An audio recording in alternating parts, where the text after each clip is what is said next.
right, welcome back to another episode of D2D Success Stories. Here today with Sam Taggart. Welcome, bro. Thanks, man. Yeah. Excited to be here. Yeah, absolutely. So I'm sure a bunch of people know you, but I'll follow the procedure. So I'll give Levi a shout out. He was just on my podcast, so go check out the podcast he did on D2D podcast, and you can hear his story more because it's not often when you're listening to his podcast you get to hear him get interviewed. So yeah, that was fun. That was fun. Thanks for having me. So I'm sure everybody knows you, owner of D2D Experts. Been running that for what, 6-8 years now? 7-8 years, yeah. Yeah, cool. But there's a whole pre-story that we want to dive into. So just starting out, man, tell us kind of where you grew up and that type of thing. So I grew up in Park City, little town, ski town outside of Salt Lake, Yeah. And started knocking doors when I was 11. So my brother was doing those happenings books. Do you remember those? They're like the coupon books that had like the bowling alleys, and the jazz game ticket discounts. In St. George, they've got Dixie Direct. Yeah, like that. Yeah. Like they're like these books with all the coupons, right? And so Right. they're like $20. He'd make he'd make 20 and I'd get 10, and he'd just have me go out and sling with him. And then my cousin got me, he lived right here in Holiday, spraying addresses on the curbs on Saturdays. And so my mom would drive me down. I'd go work all Saturday with my cousin. He was a year older than me. Mm-hmm. And then we moved to California, and I finished high school. So sophomore through senior year, I actually lived in Fresno. Okay. And I called my cousin up, and I was like, hey, can I do curb painting here? Yeah. He's like, sure. I'm not planning on expanding to Fresno. Yeah. I was like, okay. And so I started a company called The Gutterman, and I took it to another level. We had like 11 of our buddies working for me. Oh, 11. Yeah. Like we had bike routes, MapQuest. See, I've heard you say this before, and I thought you were talking like 2 or 3. No, like 11 homies. Yeah. To where there was a time where this kid, Evan, I'm like, where's Evan? He's not in our meetings. Like I was running meetings, bro. Wow. I had like bike kits. So it was a backpack. You had your stencils, your paint, your scrubber, your tape. Yeah. And I'd send them out to their turf, and I'd draw out territories. Wow. And I didn't even this was like, I'm 14 years old. I'm a sophomore, junior in high school. Yeah. Right? But I took this maybe I just had a knack for this. And I was like, bro, I'll pay you guys $7. It's $15. If you get a $20 tip, you get to keep the extra $5. Yeah. So they pushed for the $20. We called it the Bala bonus. Yeah. And I just remember, one of the kids wasn't showing up, and all of a sudden 3 weeks later, I hear he's painting curbs. I'm like, what the hell? You painting curbs? Cut you out. Yeah. I was like, does that happen to you? Yeah. You know what I mean? Cut me out. I was like, F you, dude. Yeah. So anyway, I at a young age, I was always knocking doors. Like that's how I got my fix. And were you ever scared of it, or was it just kind of built in your personality, or what? I mean, I still you'd be surprised. Like the other day, I'm at a conference. This was Monday. I'm in Monday, Tuesday. I'm down in Orlando, and I'm at a pest control conference. And it took me all the courage to go up and talk to random people. You know what I mean? I'm like, hey, you. I was like, what do I say? You know what I mean? I gotta go network, right? I was always an outgoing. You look at my archetype in high school. It was I had no best friend, but I was friends with everybody kind of thing. I fit in with the drama kids, the sports kids, the Mormon kids, you know what I mean? I was the social butterfly, but it was it was natural for me to want to go talk to people. And then I naturally was good at selling for some reason. I think there's a lot of good people that talk to people, but they don't necessarily close. They can't finish, right? They are relationship type people, but they struggle. For me, somehow easily I could just be like, all right, let's do it. And people would do it. I'd sell my teachers on, just give me an A. Yeah. Okay. And people are like, how'd you get an A? I'm like, I don't know. I went to Miss Tiffany. You know what I mean? I just tell her, give me an A. Some people are just kind of used to getting their way one way or another, and others don't. They don't expect it or something. I don't know. I don't know. This isn't for me or you to decide, I don't think, but I'm always curious how you're raised and your siblings and all that type of stuff affects it, Oh, it's huge, hugely affected by it. Because even my brother, he was 10 years older than me, and he was always in my family, I'm the quietest one out of 6 kids. Well, Sophie, my littlest sister that's on a mission, she's 14 years younger than me. So I have a 10-year older brother than me and a 14-year big gap. Right? Yeah. But out of all of my siblings, other than Sophie, I'm by far the quietest. Really? So I was always under the shadow of Spencer, who had a loud personality, great singer, life of the party.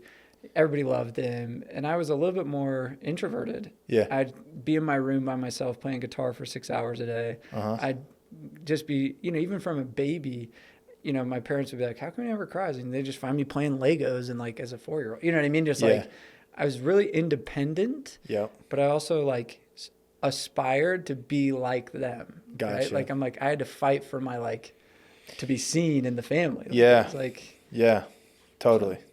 Yeah, no, that makes sense. So you do that all through high school, and pretty serious organization for y'all's age, I guess. Yeah. And then what comes next? You go to college right out of high school, or? Yeah. So I graduate high school, and I went actually and sold door to door. Okay. So 2 days after graduation, it's mid-June, I shipped out to Texas and sold alarm systems. And let me just say too, people definitely do that now. Like, I know a lot of 18-year-olds selling now, but I don't feel like that was common. Very uncommon. 2000s, early 10s. It was very much like, at least in LDS world, you get a kid after his mission. After the mission. You don't bother before. And it was weird. I'm this 18-year-old kid that shows up midsummer, and the only one, because they were like, well... They're like 25. Yeah, they're all 25, 30, married kids. You know what I mean? There's like a good mix, right? And I'm halfway through the summer because they all start mid-April because of college season, and I start mid-June because I graduate high school then. Yeah. And so I'm at the bottom of the numbers board, and this young 18-year-old, I painted curves. Like, I do door-to-door. How hard could this be, right? And like, I was taken on as like, man, this kid needs like adults. Like, he like, and I remember the manager would like invite me over to like family dinner because I was like one of the non-single, like I was one of the single guys. Yeah. Like, and it was just, it was very uncommon. And I was the only pre-missionary in my office, but everybody else was definitely post-mission. And it was cool. I did it for that summer and made like 20 grand. And so you did okay? Yeah, I did okay. You know? Back then, 2008 was my first summer. And then I shipped out and went on my mission. It's funny because I had this gap. I went to college one semester, and then I finished in December. I didn't go on my mission until March. And this is a part of the story I never tell, actually. So in that gap, there's two pieces I never tell. I actually sold food storage. I don't know if you remember, like, when food storage was a thing. Like, people would sell daily bread. Yeah. And it was, like, more go door-to-door in Utah is okay because people were preppers here, but, like, also just work your network. And what's interesting is my senior year of high school, I actually, while I was doing curves, I got recruited to go sell in Gottschalk's, Kmart's, like ShamWows and Quick Chopper 2000s and Master Cut 2. So I would be the guy in the booth that was like making salsa demos and selling these like things. And it was funny. Like, and this was what brings up the story is you were like, normally it's after their mission that they'd get recruited and that was normal. Right. Well, the guy that was running, he's Fresno, right? He's like, wait, you're Mormon? He's like, oh, my boss told me to hire Mormons. But he didn't like connect, like, because we've been on a 2-year mission. I'm like, bro, I'm in high school. He's like, wait, you're not even 18? Yeah. He's like, I don't know if I can hire you because you're not of age. Anyway, he goes and gets an exception. They hire me. And they were like, well, you're Mormon. He'll be good. So I'm 17. Hadn't served the mission. Hadn't even served the mission yet. Yeah. And they're thinking, we got this stud because he's done the 2-year thing. Yeah. And they try me out, and I blank for like 2 weeks. And they're like, okay, maybe we made a mistake. And he comes and watches me, and I was like, I don't know what I'm doing wrong because I feel like I'm killing it. He's like, well, have you memorized the thing? They give me like a 5-page packet to memorize. Oh, jeez. And I'm like, no, I haven't memorized that shit. That's like a full play, dude. Yeah. Like, it's like a 45-minute speech that I have to memorize. What was it, like product demo? Yeah, it was the whole demo, like word for word. Yeah. And I'm like, so he's like, dude, memorize the thing. So I memorize it, and then I start slinging. So I was slinging these Quick Chopper 2000s, and I was like, making, like, you know. And sorry, what is this piece of equipment? So it's like a salsa maker, or like you put vegetables in it, and you spin the crank, and it chops everything up. Yeah. And it was like in a Kmart, and I was doing product demos to like these little groups. I was like, hey, free gift giveaway on aisle 5, and and they'd come and like, hey, I'm giving away a free gift in 10 minutes. Don't make sure make sure you're there. Like I'd do an announcement on the PA, Wow. and then they'd come and see my little demo. That's a riot. It was fun. It was like one of my favorite things I sold. And then the ShamWow thing, like that soaks up all the water. Yes. I'd like spill Coke on the table, and I'd like go like this, and like, look, no drips, and like everybody like, oh, they think they're gonna get sprayed by Coke. Like, that's hilarious. It was a good time. That's hilarious. So you did that between that was that senior semester. Year. Oh, senior year. Okay. And then food storage was the semester after alarms. Yeah. Then went on my mission, came back home for like 10 days, then shipped out again. Because I got back in March, and then I shipped out mid-April. Got back from your mission in March, and then shipped out in April to go sell alarms again? Yep. Okay. Real quick before we move on, I'm curious about this food storage thing. I know that when the dudes sell meat, they like have the product there and just like sell it and deliver it. Is that who food storage was? Or? You'd have samples and demos. So it'd be like beef stroganoff sample, and you're like, taste this. It tastes real good. It's like all freeze dried, like already done meals. Yeah. And so you'd bring your sample kits in and you'd let them eat it. And you're like, which one do you like the most? Oh, which one do you? And then you'd do an order sheet and they'd ship it. Because you'd try to sell like big bulk. You're like, let's get you a year's supply of this freeze dried food storage. Right. You couldn't carry it. Yeah. Makes sense. Wow. Okay. How was that? That was fun. Make some money at it? Yeah, it was okay. I mean, I can't go sell alarms because I wasn't going to get paid a back end, right? Because most of your money's coming in the back end. I was like, well, if I go do preseason, I'm making like a third of what I should be making. Right. So I tried to negotiate. And like, no, that's how it is. We don't pay till October. And I'm like, well, I'm going on my mission. Can't you make an exception? They're like, no. So I was like, I'll sell something else. I got nothing else to do. Yeah. Okay. Which I'm glad, because like I think a lot of people don't realize like selling windows or selling pests. Now I've sold everything. Like, dude, I mean, I just did a course on window cleaning yesterday. Yeah. I was speaking at a pressure washing, window cleaning, Christmas light convention on Saturday. Wow. To then spoke at a pest control conference on Tuesday. Yeah. To like, you know what I mean? Like I've now sold so many random things.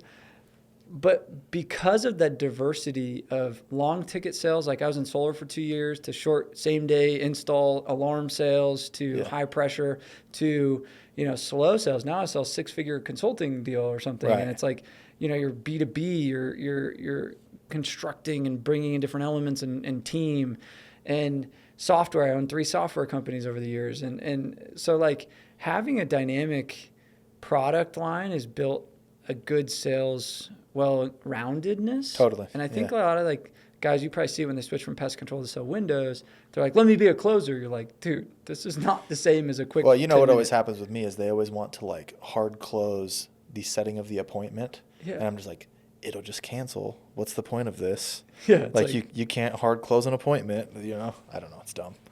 So and then one other thing before we move on. How did you get looped in with alarms that first summer? Did you know somebody or? Yeah, so I'm in Fresno going to school. My sister's 4 years older. She comes to visit, parents or whatever. And she's like, hey, and I knew I wanted to do summer sales. Mm-hmm. Like I self-recruited. So my sister introduced me to her pest control buddies. Mm-hmm. And my brother's mission companion was the owner of Platinum. So now I'm like, okay, my brother's like, well, I'll connect you to my mission buddy. Yeah. And my sister's like, I'll connect you to my friends. Yep. They'll all do the pest control thing. Yeah. And I kind of dated both for like, I don't know, 3-4 weeks. And I just simply asked him, I was like, so where should I go? Which one makes more? And the pest control dude was like, well, the alarm guys make more. I was like, why do you do pest? I was like, it was like my brain was like, so why do you do this? Solid pitch. Yeah. Solid pitch. He's like, yeah, but you should come out with us. It's going to be great. We have a great culture. We make less per sale. But like somehow like the whole like computing of, you sell more though in pest kind of thing. Like I didn't catch that. Like I'm just like, and so I was like, well, duh, I'll just go do alarms. And then I called the owner. He's like, well, where do you want to go? I was like, I don't know. Where's the best? He's like, well, my best 2 teams are in DC or Dallas. I was like, well, Dallas is closer. I'll go there. Like that was my decision skills. Simple. It was like, Dallas, I don't go as far. Like didn't understand market, didn't even understand product. No, I respect it. I had no idea. I self-recruited, called the owner himself, and he placed me on a team. No, sometimes people shop too hard, man. They shop for like minor reasons that they shouldn't let be important. Yeah. I actually respect it when somebody comes in and they're just like, well, I don't know, like what's the best thing? I'm like, here. Just tell me what to do. Like, that was it. Like just give me the freaking pitch. I'm trying to be the most successful I can, make the most money. Easy, done. Follow the guy that's doing that. So I Yeah. just said, put me in the best market. I said, put me with the best team. That's what I said. He's like, well, my number 1 and number 2 team is DC and Dallas. I was like, great. Send me there. Yeah. And that was a good decision on the owner. I think that this is the piece that I think a lot of owners get and managers get. I had a guy yesterday call in. He's like, help me get some guys. And he's like, I seem to recruit everybody and they all quit. He's like, just started his company in March. He's like this roofer dude. Yeah. In Florida. And I was like, how about this? If I send you bodies right now, let's just say I sent you 10 guys. Yeah. Do you think I would want to send them to you? You were a one-man shop that just told me you lost everyone. And do you think me sending you dudes would solve your problem? That's the thing, right? That's the thing. I have 50 other companies I'd rather send them to in your market. I had that just because I had a friend, my own personal recruit, but I don't run any of our offices anymore. And he's like, hey, I'm willing to move, because we don't have an office where he lives. He's like, I'm willing to move. Where should I go? And like my shoring up bad offices side of my brain was like, oh, maybe I should send him to this one place. But I was like, this is my literal homie.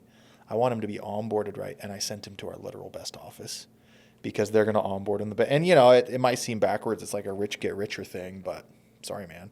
No, but I got to make sure he gets trained. I got to make sure, like had he sent me to a crappy environment with a crappy manager, and I'm speaking to the crappy manager right now, like, no offense, like, think about that. Speed of the leader, speed of the team. So it's like, you can only rise to the level of your leadership. And so I think a lot of times people miss that, and their natural tendency is strengthen the weak. And I'm like, it's like double down on your strong people sometimes, and you're going to see a lot bigger results. Totally. And I think that play that he did set me up. I mean, obviously, look where I'm at today. So it's like I might have not made it beyond that. You know what I mean? Like, totally. Yeah.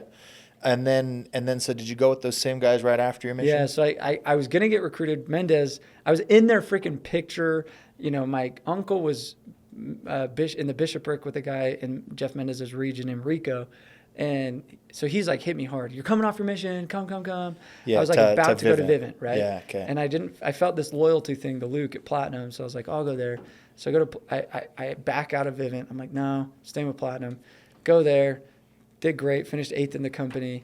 But I realized the same Platinum when I got home from my mission was not the same as when I left. And I realized, like, I was 8th in the company. My manager did 100 that year, where the year first he did 200, you know, and I was like, what happened to you? You did half as many. Yeah. The team's on the downside. The company's not that cool anymore.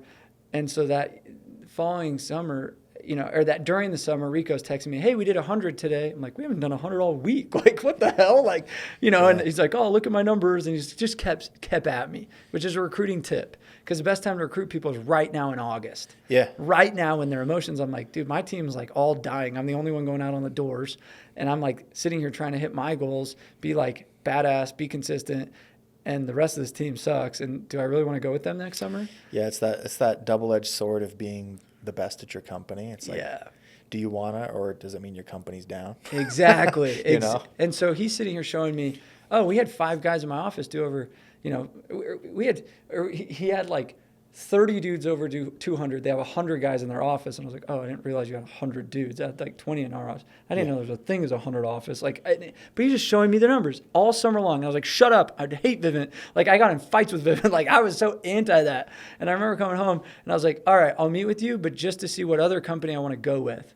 I'm not going to Vivint. Yeah. So I'm curious your opinion on North Star, your opinion on AMP. Oh, that's funny. And so I sat with him and he starts to just like, you know, he played it right. And by the end of the meeting, I was like, okay, I'll take a second meeting. But like, I was like, there is no way, because I hated Vivint. And so I go get recruited, and that next year I finished 8th in the company at Vivint, which was 300 sales. Big step up. Big step up. You know, it's funny. Who was it? Tosh.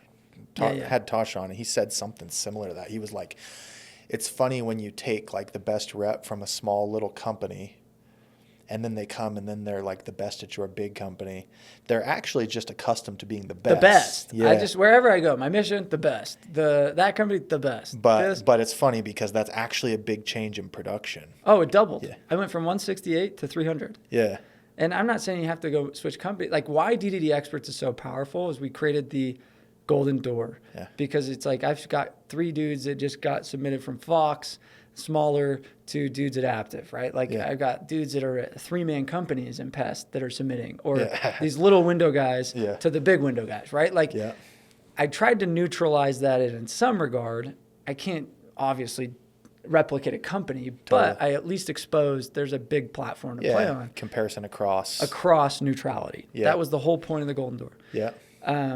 But the piece though I think is important to recognize though is that next summer I was around 40 guys, 5 of them did over 200. Does that make sense? Like every day I'm competing against somebody. Yeah. We just did this national knocking league. We saw 500% increase in the last 3 weeks between our competitors in our league. So we have a mastermind that compete, right? And but to see these roofers that thought like last year the company as a whole did 6 million. In 1 week they did 780,000. Wow. You know what I mean? Like they were like, oh, we almost did 1 million in a week, let alone a whole year.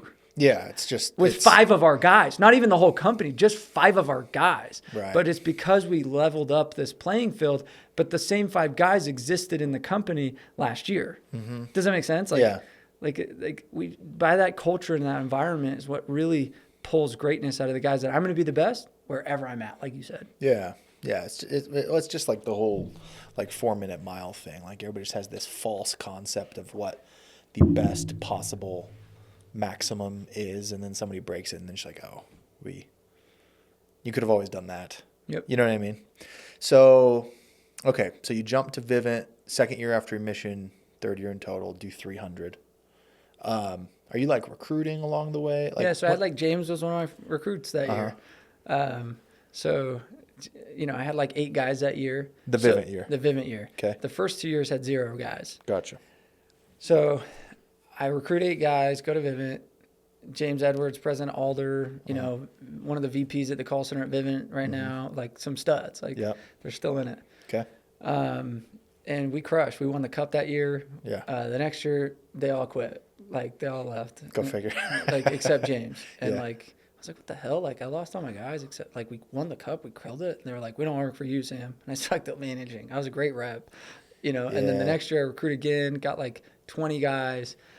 We go crush again. Bunch of them kill it. We have like great averages.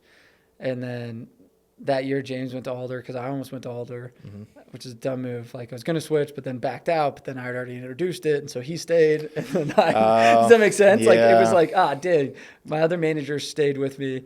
Anyway, we grew again. But I think a piece though that's important to recognize, I decided, even though I had a couple little guys, I decided to roll it forward 1 more year with the manager. So I was like assistant manager, and I decided to stay assistant manager 1 full more year. When you could have broken off. When I could have broken off. Yeah. I think this is an important lesson because so many people are like, I just want to be a manager. I should be a manager. I'm like, dude, I'm 4 years in still being like, I need to learn from this guy, Nick Hansen. So big shout out to Nick because he had really good wisdom, leadership skills. I was this young idiot that didn't know how to lead people because nobody would like want to follow, but he was really good at people development and TLC. I was really good at throwing down. Yeah. And that next year I did 350 and they did good. And, but a lot of them quit again. I was like, why aren't you coming back? They're like, we don't work with you next year. So I was like, F. But I had a good enough group that was returning to where I did break off that following year. Yeah. What do you think? What do you think some of that attrition like goes to? Everybody has an ego. So I think there's 3 things. Yeah. Everybody has an ego and they don't like seeing equals as friends. Like when you go recruit all your friends, you're seen as an equal. No, I know about that. Does that make sense? Yeah. Like it's just hard when they're like, you're not my boss, you're not my leader, you're not my manager. We're 6s, we're the same age, or we're the friend groups. You recruited me into this as not, I am boss man. No, yeah, I see that all the time, man. I think only just recently, like sometime in the last year or 2, there's all these guys who knew us when it was starting out, and they, you know, kind of esteemed themselves as equals, and then they didn't like working with us anymore, and then they all finally left. Now we're finally to a place where everybody who's around has only ever known me as the big boss. Yeah. So, but like there's something to that, and I didn't realize that was a thing. And it's not that you're the right man for the job. Like it's not that I wasn't the right man for the job. I produced 3 to 4 times what everybody else did. Yeah. I objectively recruited 4 or 5 times what everybody else did. Like you know, you just look at the statistics, and it's like I realized that just the way they perceive you, and it's ego. Number two is I was self-centered. Like, and as much as I didn't want to admit that, like I was into my production, and it was kind of like produce at all costs. Like that was my job. Gotcha. So a lot of times people felt like, you don't care about me. You don't have empathy. You don't have, because every time they'd ask me like, how do you do what you do? And I'd be like, I don't know, work hard, sit pitch. Like, and I try to help. I was like, you can come shadow. And like, I'm saying the same thing you're saying. I didn't consciously know how I was good. So I was unconsciously competent. Gotcha. Well, and then if you don't know what you're doing different, so then your answers are like overly simple, but then it's like, well, they're like, well, I'm doing that too. And I'd be like, don't be a bitch. Are you calling me dumb? Like, you just they take it as almost like insultful instead of empathetic. Yeah. And I have a low level of empathy. Yeah. Because I'm like, me too. and it comes off abrasive. And I'm a nice guy. I'm like a lovey friendly, but I'm like, okay, if I'm selling 5 times more than you, managing everything, running meetings, doing pre-meeting stuff, managing area, managing selling more. What are you doing? Yeah, right? Yeah. Like it was kind of like this, like, what the hell do you, and I still deal with this as an entrepreneur, right? Yeah. But I think that piece of like, I'm just not as quick to learn things we don't see. I'm just needed a little bit more hand holding and then I'll pop. I'm not like, I sold 5 my first day. You tell me what, like, go become a graphic designer. I'm like, I'll figure it out in 2 days. Yeah. Where most people's like, I studied this for a 4-year degree and I finally am like my 3rd day and I'm designing better shit than you. Right. You know what I mean? Like I had an artist do me a cool painting. I was like, oh, they gave me some inspo.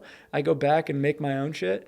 And I'm not an artist. Like I have people come in, they're like, oh my gosh, did he do that one and that one? I was like, no, I did that one. Like, you did that? Like the one in my studio? I made that. Like, nice. But it looks like the ones he made, right? No, it's good. It's good. But like, I think people learn at different capacities, and my patience and my empathy were low.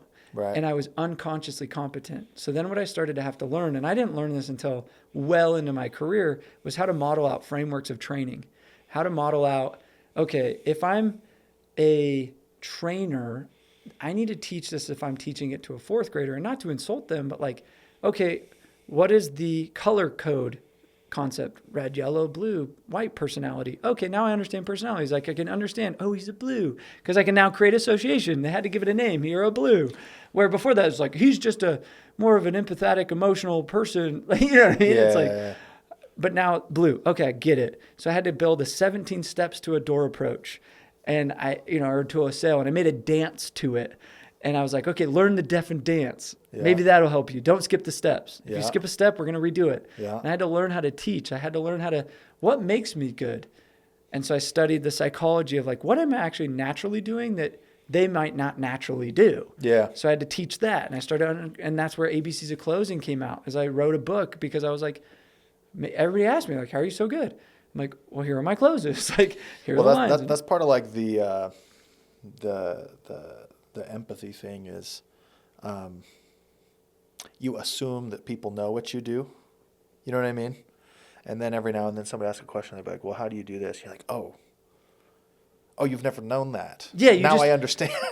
We never taught. You've never been through the experiences that I have. You're only here for 3 months. Like I've been here for 5 years. Like, right. I thought you would have naturally known that. And I realized that. And so it helped me start to retain people. And then I, started to pop off big time after that. Totally. So, yeah. So just talk about that scale up. Like, how many teams do you get up to? Like, how's the scaling at Vivint go for you? So I ended up, 2014, ran a solid team. We crushed, and I finished number 1 in the company. Mm-hmm. I did 400 accounts, out of a couple thousand sales reps. Like, it's a big deal at Vivint. And then the next year, I had break-off teams and finished number 6 in the company still, and had a couple teams. I had like 70 reps. And then I had like no desire to be number 1 again. It wasn't like I was like, I have to be number 1. Like Jordan Williams was like number 1 like 7 years out of like 10 years he was at Vivint. You know what I mean? And I was like, I don't necessarily need to do that. I was like, so then I'm running the trajectory of like, what's next? And I was like, I don't like where I'm going. Like, I will be on the Kenny Cox hamster wheel for the next 10 years. And that is not what I'm trying to build Not with your my thing. life. Not my thing. Like, Well, you either, I don't know how you do keep scaling up accounts, to be honest, past 4 whatever. Maybe marginally, right? Yeah. Or you just scale your downline. So it's just Over either, and over. exactly. It was just scale your downline over and over was the next things. And I was like, that just doesn't excite me. And I don't make more money doing it. Yeah. So it was like, I looked at the income did not equal the growth. Yeah. Because I was like, I'll make the same if I just doubled next year. Yeah. What's the point? So the way was there pay scale a little wonky? the way that the pay scale was set up disincentivized me, and they changed it. And I'm like, guys, do the math. You want me to go grow by 50% and make the same if less? I will do less. I will make less. Do the math. And I kept showing them this, and I said, so they broke it. Why do I want to be here? Yeah. And I said, and then also I was going through relationship problems in my marriage, and I was like, I don't want to be doing the summer thing all the time. Like I'm getting to a point, I got kids. I fast forward 5 years, and I'm like, that's not where I want to grow my prison. And so I got to a point where I was like, I'm out. Yeah. And solar in 2015 was like just starting in Utah. Pretty new, man. Yeah. New in Utah. Blue Yeah. Raven was here. Brio was here. And I go open up New Power in Utah. And I was like, cool, I'll start this thing. And everyone's like, you're an idiot. And sorry, what is New Power? New Power was a solar company out of California that was recruiting me kind of that fall. And they were letting you open like a branch in Utah. They said, be our VP of sales. Mm-hmm. We have a big thing in California. Mm-hmm. And open up in Utah. We'll open up a location, an office Gotcha. around you, blah, blah, blah. They were a dealer of Solcius, though. So that's where the relationship with Solcius started. Okay. So I'm throwing down 30 guys, and within a couple months, we're throwing down, and Clear Solar comes along and recruits me to come there. I didn't want to leave New Power, but it was like, we'll pay double all your reps. We're we're 30% less to the customer. We have a full court basketball court. We're Clear Satellite. Like they're already massive organization. Made you an offer you can't refuse. I'm basically. like, yeah. I don't want to leave, but like all my guys are gonna leave anyway. I gotta go. Like sorry. So I give all the. I said New Power, keep everything. You felt like if you didn't go, they'd just buy your guys off anyway. I would have been like, it would be like, how would I tell my guys that's a worse option? Yeah. Like it's like right. they do their own installs. They like everything that you would think, right? Right. And so I took and I had a sweet keep the cream deal, meaning like, okay, I'll run it like a dealer. Back then there was no dealer model really. And it was like, but I kind of was set up to be like a dealer Close model. to that, yeah. But this was well before red lines, guys. This is when guys were making $250 a kilowatt. There was no red line model. There was no like, and I'm like, geez, this is solid. I'm like set up as a business owner, kind of running the whole thing. They already have 5 guys. They have their own thing. So I bring all my guys over, and I felt bad for New Power. And we grow from their 5 guys doing 5 a month. And within our 3rd month, we were doing 150 a month. Installs. Sales. Yeah. That's the hard part. Is that key to the story? This is a key part. You just take this. You're a window company, right? Yeah. You go from 5 to 150 installs in 3 months. Oh, yeah. I mean, we better have hired like 6 new crews. Right? Or we're boned. Yeah. And you don't get paid from the bank until after it's installed. Ugh. But you're supposed to front load commissions. Yeah. Oh, that's gross.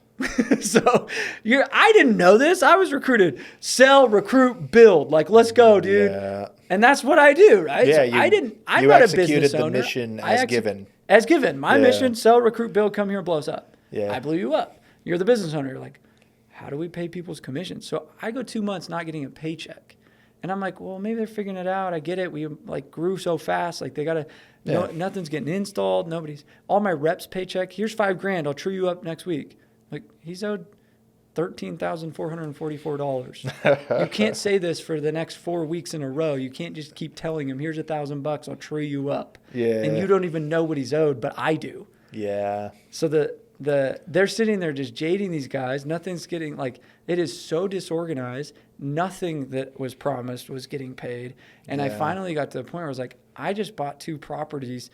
I gave all my money back to New Power. Like I felt bad. Like I was like, here, let me make you right. Yeah. You promised the world, and I haven't seen a dime. I get fired. I'm like, wait, you're gonna fire me? Oh. That was their bailout. Well, if we fire what they thought was what they thought was their bailout. Yeah.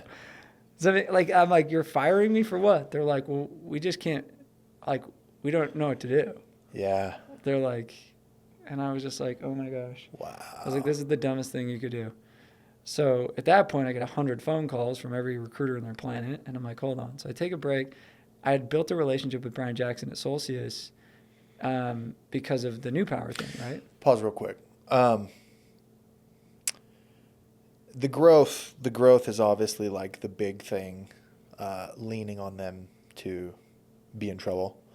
But if they had done their numbers, you know, if they'd made the sausage more similarly to how New Power does it, would they have potentially not been in trouble? No, the numbers were fine. Yeah. The problem is they didn't have accounting down. Yeah. Like if I look at economics today, what we were selling it at, what the pay was, like knowing the economics like I know now. Yeah. Fine. I just ask because sometimes there's these companies that come along and they say, yeah, we're going to pay. Promising the world. We're going to pay X to the salesman, Y to the installers, and we're only going to charge the customer Z. And I'm like, great, based off of you're going to be out of business in 2 years. Yeah, you're at negative 20% profit margin. Congratulations. Yeah. Which is the thing, right? Yeah. They had spent a lot of money on a call center. They had, I don't know their operational costs because I think one company A can run an operation way leaner than company B and be just as efficient and fast. Yeah. So I think there was tons of bleeding, bad deals on the back end with another guy, and they had not had the operational bandwidth. And so they were fronting all this money to scale up the operational bandwidth to where the owner had even recruited his brother who ran a roofing construction company where his own brother like disowned his brother. Like it caused like shit hit the fan. Like it for was everybody. Like, yes, for everybody. And now looking back, I have a lot of empathy because I'm a business owner. I get it. Yeah. But in the time when I'm sitting here going, I'm patient, I'm nice, and I'm like, finally, 3 days before I get fired, not knowing I was going to get fired, he finally admits, I was like, why is no one getting paid? I'm like, what the freak, dude? Like, just pay the people. We're selling lights out. Like, what the hell? Like, why does it take me twisting everybody's arm to try to get everybody paid right? Mm-hmm. He's like, we don't have money. That would have been good to know 2 months ago, a month ago. Like, thank you for telling me finally. Somebody tell me this. Like I would have way more patience, and now I can tell them instead of me not knowing. And I have reps all coming to me as the VP, and I'm like, just tell me this so I can mitigate all the freaking chaos because everybody's about to leave. Yeah. And now he fires me, and I'm like, everyone was about to leave. You're the one pissing them all off. Now you cut the head off the snake. Like, what do you think they're gonna do? Mm-hmm. They're gonna follow the snake. Yeah. I don't have to say shit and they'll come. Like, I don't even want to recruit. Guess what'll happen? They will leave regardless. Yeah. So 2 weeks later, we started, I find Solcius. I say all the managers, I get all my managers on board quietly. And then I say, it's like a Tuesday meeting. It's down in Provo. Their office is over by like UVU. Mm-hmm. Solcius office is over, like they bought a new building. It's over by BYU. Okay. 10 minutes away, right? And I say, send all your reps a text and say, new meeting time and location, 10 a.m., bring your swimsuit and a gun. Swimsuit and a gun, okay. So they're all like, what's going on, right? Yeah. This is the most baller move. Yeah. Not trying to teach anybody a good move here, but this was baller. Yeah. I had all the managers on board. Everybody shows up to me and they're like, Sam, where you been? Because I've been in Ghost for 2 weeks. Mm-hmm. Hey, guys, rah-rah speech for 45 minutes. Who's in with me? All the managers stand up. We're all in. All the reps going, what the hell? All right, we're all in. Everybody stands up. Great. We're going to a cabin up in Heber, swimming, shooting, hanging, sleep over. It's going to be epic. Overnight, gone. Everyone except the 5 guys that were there when I got there. Yeah. And they had fired you. Yeah. And I sued him right after that. Yeah, I was owed $500,000. I just asked because sometimes so those that are not getting their paid because of freaking sometimes the taking your whole downline thing is a little gnarly with non-competes, but they've already breached everything. And I sued them. Yeah, already. They've breached everything. They failed to pay you. Okay. They tried to combat that with I'm like. Failed to do anything that you promised at all. First. And you fired me. Yeah. And you're already getting sued. Totally. Sucks to suck, guys. Yeah. So he's texting me during that meeting going, hey, come back. We messed up. I go, you made your choice. Right. Period. Yeah. Wow. So that was the start of Solcius. Yeah. Yeah.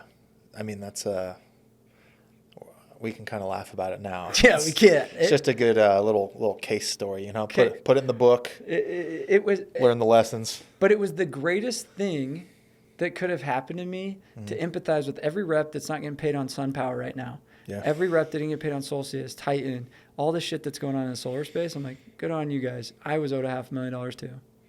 And when I look at running a business, I go, oh, it's probably important to understand if you're trying to recruit and make pay scales at a negative 20% margin, it's not going to last very long.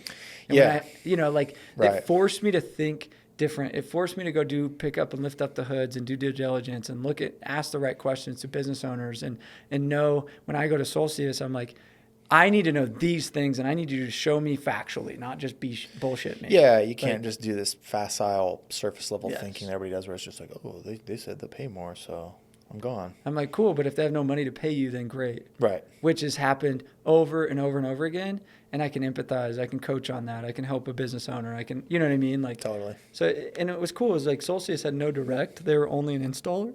So I was able to kind of from a blank canvas build out the training, the pay.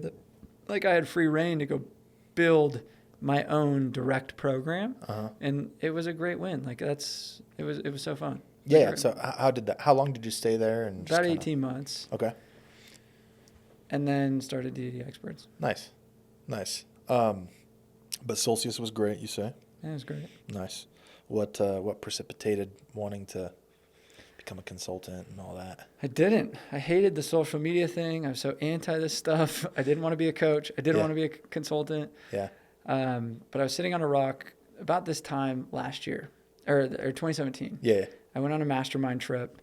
I firmly believed in coaching and masterminds. I was part of those. And so one of the retreats was we did a 3-day fast in St. George and sat on a rock by ourselves.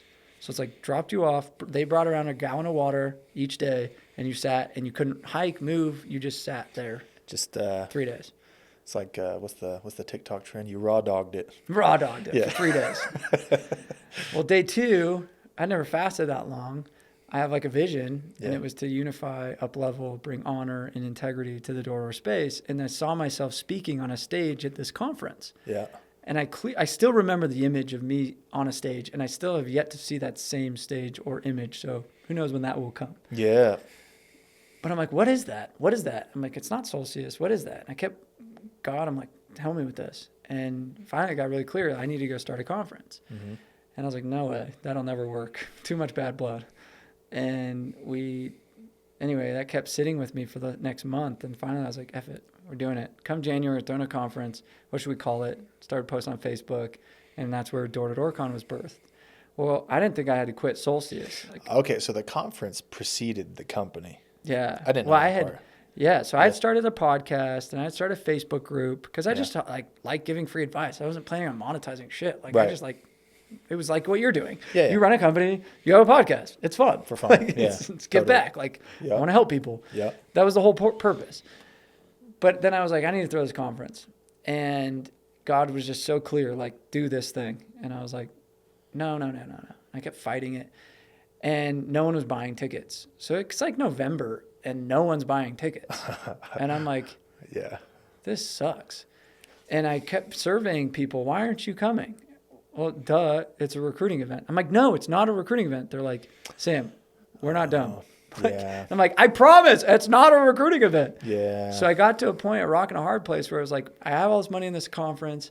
I'm the VP here. I almost feel guilty now recruiting at Solstice, because I'm like, I can't recruit, because then they'll think it is a recruiting thing. Yeah. But I'm a good recruiter. So I'm like, bah. So I'm stuck between this, like, a rock and a hard place. Yeah. So I finally went to the owner, and I was like, I can't serve 2 masters. I'm all in on this thing. And he was like, wait, what? You're quitting? And I was like, yeah. Because I assume you were balling out, making good money. I was finally killing it. Yeah. Like, we had 100 guys, 6 states. Like, it took me a minute to get there. Mm-hmm. And I'm like, I'm out. And he's like, well, see you in a couple of months. Like, how much money have you made on this podcast? And I was like, well, nothing. He's like, how much money are you going to make on the conference? Well, I'm going to lose money. It's actually cost me money. Yeah. I was like, all of this is negative money. Yeah. He goes, okay, we'll see you in a couple of months. Like, you know, and I was like, F you. Yeah. Well, at that time, same time, I got asked to go consult a company in Virginia, and they wanted me to go full time, or once a month. They wanted me to come out for a year. Recurring once a month. contract. Like a recurring contract. They're Yeah. like, here's $7,000 a month. Come out, help us. And I asked the owner, and I was like, was that okay? So I had that going for me, not intentionally, but I was like, that's fun. I get to like coach this big company in Virginia. We're not even in Virginia. It's fine. Anyway, had to make a choice. At door-to-door con, I was like, lost money. And I'm like, I got this client. Maybe I'll get a couple more clients. And that's where it started, man. Like, it was like Informally, like, yeah. I'll do some consulting on the side, see where this goes. And now it's developed to where it's at today. Nice. It's awesome. It's pretty cool. Yeah. And 7 years? Is that what we said? Yeah, so we're going on our 8th door-to-door con. Got you. So it kind of birthed around this time 8 years ago. Yeah. Has there been Golden Door Awards since the first? Yeah. Okay. The very first year, I start calling people like you. I'm like, hey, do you have anybody that hit this metric? Like, let's put them on our stage. Yeah. They're like, sure. So we had like 20 people on the stage our first year. Yeah. I remember Mike O'Donnell walking up out of the crowd during the awards. He's like, well, what did it take to hit that? I think I hit that. I did twice that. What's that mean? I guess you get 2 of them. And that's what birthed the double golden door. Wow. I was like, here's 2. And he walked out of the audience, came up and got us 2 awards. I'm like, who are you, old man? Like, it's like, That's that was funny. it. This guy's either legit or he's a Yeah, little like I was like, senile. there's no way. Like, yeah. Literally, that's how the golden door was birthed. Like, Yeah. it was just That's funny. raw, dude. Has anybody won it every year since? So Cody Olive has hit 6. I just saw that last night. Yeah. That's kind of what I was thinking about. No Yeah. one's won it every year. Mike O'Donnell was trending, now hasn't hit it for a minute. Cody Olive officially has the most consecutive. Okay. I think Mike O'Donnell still probably has the most, or Justin Rogers had there's quite a few that have doubles. 4 or 5 in total. Yeah. Because they'll hit double golden door like a couple times, right? Yeah. But like the cleaner award is the first time we'll see that this year. So Tim Grover and I are buddies, and he's going to sign and do a little thing for those that hit 6 years in a row. That's cool. Diamond door is a 5-year. Platinum door is 3-year, which I think you've had some platinum doors. Couple, yeah. So, you know, kind of that, like, I've done it many times is really cool. So double golden door means I hit it 2 in a year, but platinum is I did 3 consecutive years. Diamond cleaner award this year. We'll see Cody Olive hit it, which is cool. That's awesome. What are some things that I guess you've learned about the door-to-door industry from your position as a consultant serving everybody? You know, not being, I don't want to say not in it, but you're slightly removed. You get to be like a third-party observer. It's so fun. I'm in a pest control conference as like a no-name at this Field Routes, a tech play, and they brought other clients in, right? And they're like, we don't know who you are kind of guy. And then all of a sudden, I look at their logos, and all of the logos are like, look, these are the companies we serve. Moxie, Anthem, Aruza, Aptiv, Ninefold. You know, I look at all the logos on there, and I was like, do you realize I've consulted 95% of it? The only one I haven't is that one. Yeah. And I'm like, they all use my D2DU. They all do this. Like, I in my head, I'm like, oh my gosh. But then what's funny is I go talk around to random people that do pest control, landscape, things like that. They don't know who I am. And it's like, I'm running this 3-man pest control company. And I'm like, and they're sitting there like not listening. And I'm like, why are you still at 3-man? You've been around for 22 years. You have 3 reps. Right. You know, I watch like Grit. Like how fast they've grown to 100 million plus in a year, you know what I mean? And it's like, I watch you in 3 years. I'm like, if they just knew, like if they just took the model of door to door. Yeah. And so it's interesting. I have to keep my mouth shut because I have kind of my own ethical NDA that I have to sign because I'm, you know, friends with Jefferson and I'm friends with that guy and I'm friends with that guy. So I have like a ethical NDA that I've had to maintain. But it gives me such cool insight of like that play works every time. Like when we were on our podcast about the setter closer, I could poke holes at yours and like, I call it pick your poison. Yeah. There is a poison that comes. Just which one do you want to drink? Yeah. With the setter closer. There's model. One baked into each way. Each way has its own poison. So put safety guards around it. Just know you're going to deal with that. So like I'm able to make plays and say like I roofing guy. He had his biggest year last year. He's out of Illinois. Calls me last week and he's like, dude, I'm about to go bankrupt this year. And I was like, what the hell? Yeah. And I went out and I told him the things. I said, do this, don't do this. You're going down the wrong path. This was back in June. Calls me this last week and he's like, help me. And I was like, but you have no money, so sorry. And you didn't follow my advice like 4 or 5 months ago. But I'm like, here's your play, though. Yeah. I said, your play is this. Yeah. You as the owner go out one straight week. All you do is knock 8 hours a day with everybody as the owner. That is your saving grace right now. Yeah. That's the play. That's the brass serpent. Yeah. If you can do it, it will turn the wheel in the right direction a little bit, I promise. Whether he does it or not, I'm like, but I'm able to move these little plays as a consultant to be like, in your situation, with your strength and your problem, do this. Yeah. And it's been really fun. And maybe give us a couple of like the coolest things you've seen from your perspective. I don't know if it'd be individual performances, some company growth, or somebody giving back. I don't know, whatever you think. That's a great question. Nobody's ever asked me that. My favorite thing to see, like take you, for example. Like you're running $100 million company or whatever. But you were a bartender, and I watched you get recruited into. I was consulting Jefferson as you were hired. Yeah. Like he paid us to say, help him hire, help him scale, build out pay, build out structure. Yeah. You know, and he did a lot of things right. And so it was like to watch him go from 1.5 to jumping in our mastermind, following the playbooks, to going to 10 million to 17 million. Like, that was really cool to watch. Yeah. And so, but then to see the fruits of other companies saying, I want to be an entrepreneur. And it's sad to see like that didn't all stay how it should have stayed. But yeah. I was at his office a month ago where he's going to do 50 million this year. And I got to see his new building and he's renovating it. And it's like so cool to watch. You get to see the life cycle of everything. The life cycle. And, yeah. And I don't think we own anyone, but to see a guy go from broke bartender to running a 7, 8 figure, 9 figure business. I think those are like the funnest things. Like, for example, a recent one in pest control, like a guy, Jonas Olson, who runs Turf Badger, was at my boot camp, like, I don't know, 4 years ago. He's in the back and I told him he couldn't buy my mastermind. He couldn't buy my consulting.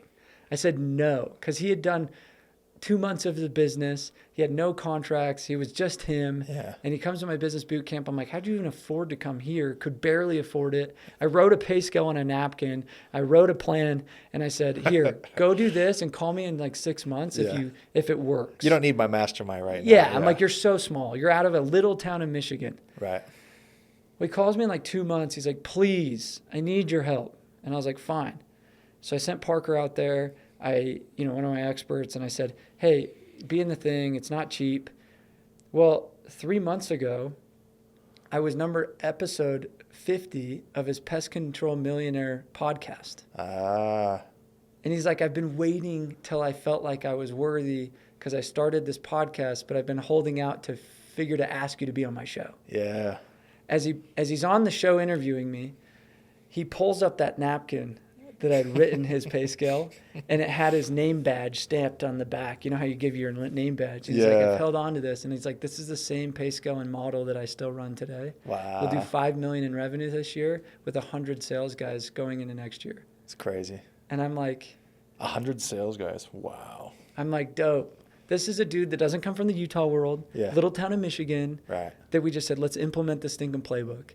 And he followed it to a T. And to watch him, like... develop as a leader and an influencer now in the space, and to go do 5 million, to have a bunch of reps, like that to me is like, because I've done it so long, like I'm like proud grandpa moments, you know what I mean? You're just like, yeah, like puts tears in my eye, you know what I mean? Like I'm on your podcast. I'm on your podcast today. Yeah. You know what I mean? Like that's so cool. Like it's like, I love seeing that. Right. It's awesome. It's awesome. Any kind of last advice, anything you want to share, just whatever you got in your head?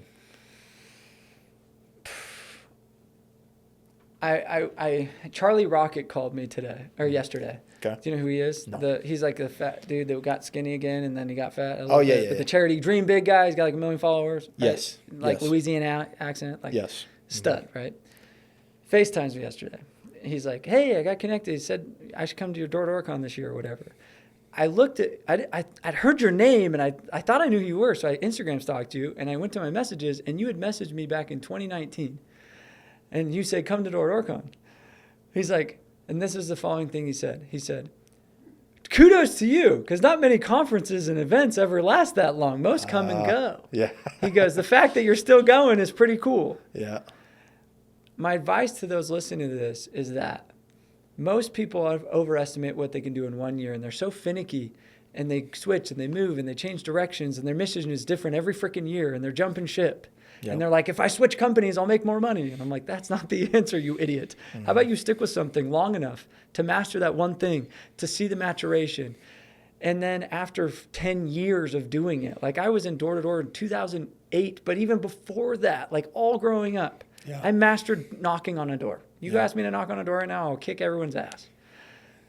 I evolutioned into this. I've been doing it 8 years, and I'm still going ham at this. We're still like learning everything. I'm putting my head in a freaking CRM, figuring out analytics, like running a business in this thing alone. Mm-hmm. No like deviation.